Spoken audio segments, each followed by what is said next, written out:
সবজির যে দাম জমানো টমেটোগুলো আছে এভাবে কাজে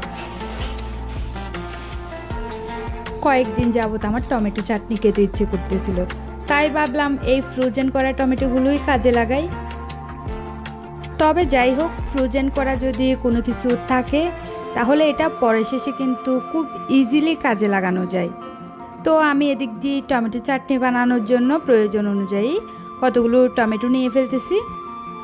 টমেটোগুলো আমি শীতের সময় ফ্রোজেন করে রেখে দিয়েছিলাম, যেহেতু তখন সবজির অনেক দাম কম থাকে। দেখতেই পারতেছেন একেবারে বরফ জমে গেছে। আর ফ্রোজেন করা টমেটোটা যদি বাইরে একটু 5 মিনিট মতো নামিয়ে রাখা যায় তাহলে এটার বরফটা অনেকখানি গলে যায়, এরপরে কাটতেও অনেক সহজ হয়। তো আমি এদিক দিয়ে টমেটো, পেঁয়াজ, কাঁচামরিচ, শুকনামরিচ সব কেটে নিয়েছিলাম। কড়াইয়ের মধ্যে তেল দিয়ে দিলাম। তেলটা যখন গরম হয়ে আসছে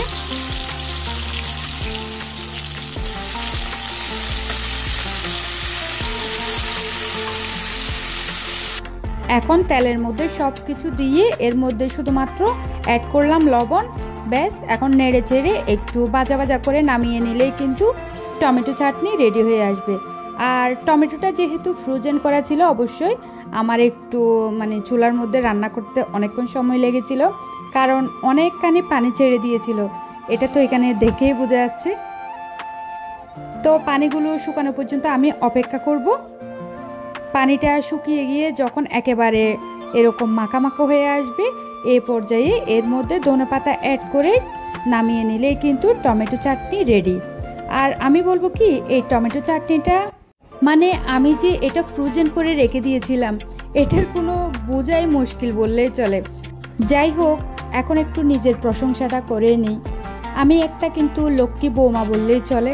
তুমি যদি আমার ভিডিওটা দেখে থাকো তাহলে অবশ্যই কমেন্ট করে জানাবা, কারণ আমি তোমার টাকা বাঁচানোটা সবসময় চিন্তা করি। তাক, একটু দুষ্টামি করলাম, কেউ আবার সিরিয়াসলি নেবেন না। আমি আবার অত ভালো বৌমা না যে সবসময় তার টাকা বাঁচাতে যাব।